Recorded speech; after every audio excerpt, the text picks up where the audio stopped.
He thought he could scam me for a few $100 and get away with it. But 18 months later, I stood in court, watching him realize he was about to lose $15,000, all because he picked the wrong person to mess with. If you've ever been scammed, underestimated, or just wanted to see karma hit someone like a freight train, hit that like button and subscribe.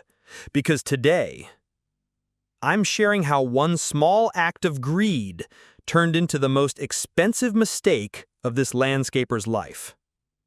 Let me take you back a couple of years ago. My friend, let's call him Ryan, is one of the most easygoing guys you'll ever meet. He doesn't like conflict. The kind of person who would rather lose a few bucks than start an argument. But that gentle nature? Well, some people see it as a target. Back then, Ryan was selling a few items online, just clearing out his garage. Among them, an industrial water heater. You know, the kind you'd see in a church kitchen or community hall.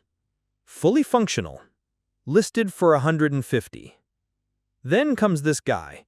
Let's call him Greg, owner of a local landscaping company. He emails Ryan and says, "I'll give you $100 cash today." Ryan shrugs. Easy sale. Quick cash. Done. Then 2 weeks later, Ryan gets an email from Greg.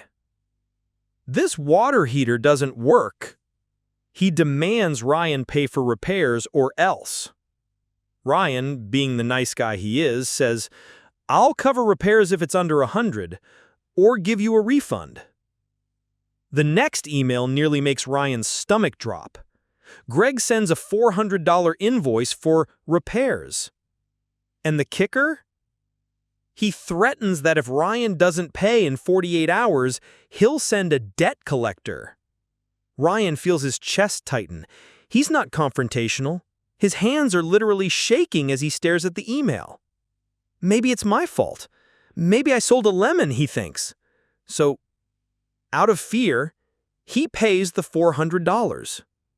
And then Greg sends the most infuriating email imaginable.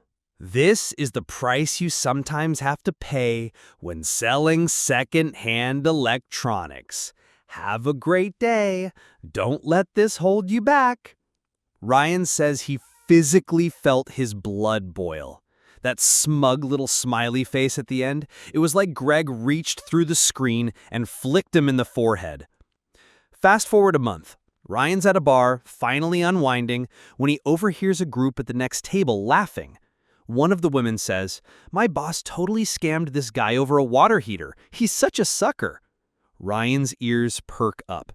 He casually slides over, asks if he can hear the story. They gleefully spill the tea. Greg, her boss, bought a busted water heater for $25 and a working one for $100.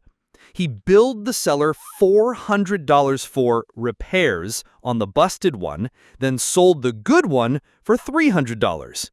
Ryan's heart sinks, then turns to fire. He smiles politely, thanks her for the story, and leaves. But inside, he's fuming. He didn't just take my money, he mocked me. He bragged about it to his employees, and he thinks I'll just disappear. Then, life got in the way. COVID hit. Bigger things to worry about. But fate wasn't done yet.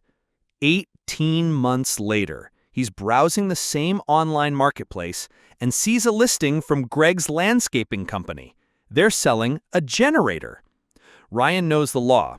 Selling a generator requires a warrant of fitness, proof it's safe and functional. No certificate? The seller can be fined, heavily, forced to refund the buyer and cover repairs. One look at the generator photo and Ryan just knows. This thing is a death trap. Shouldn't even be in circulation. Repairs would be $5,000 minimum. Honestly, belongs in a scrapyard. Better yet, the ID number's been scratched off.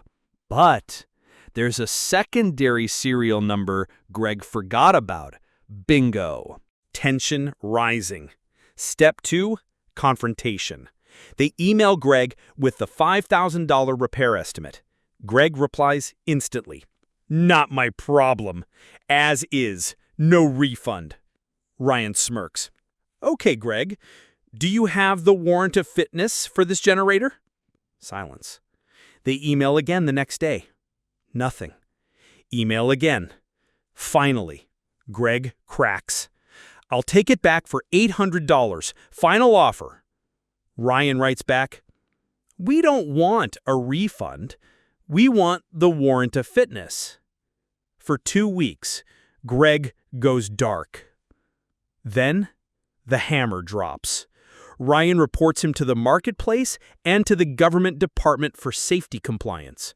4 months later, they're standing in court. Greg sees Ryan and walks over, trying to intimidate him. "Here's what's going to happen.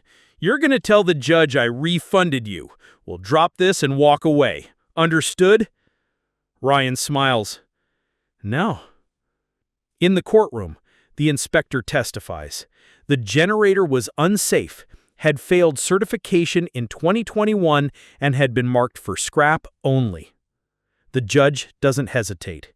Greg is ordered to refund the $800, pay the $5,000 repair costs, and pay a $10,000 fine to Ryan's flatmate as the affected party.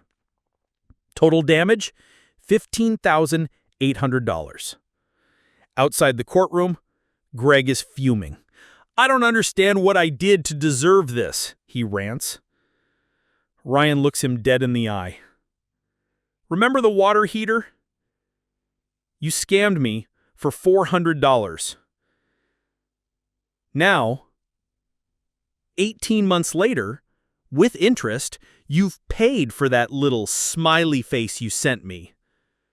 Greg's jaw drops. Ryan walks away, tossing his parting line over his shoulder. "Have a great day. Don't let this hold you back," smiley face. 2 days later, Greg paid in full. Ryan and his flatmate split the $10,000 fine, fixed the generator, sold it for $1,000, and celebrated with a night out on the town. Justice served cold and with interest. The funny thing about karma is that it doesn't always come fast. But when it does, it hits like a freight train. Sometimes, patience is the sharpest weapon of all. If that revenge gave you goosebumps, smash that like button. Tell me in the comments, what's the most satisfying payback you've ever seen? And don't forget to subscribe, because there's plenty more justice where that came from.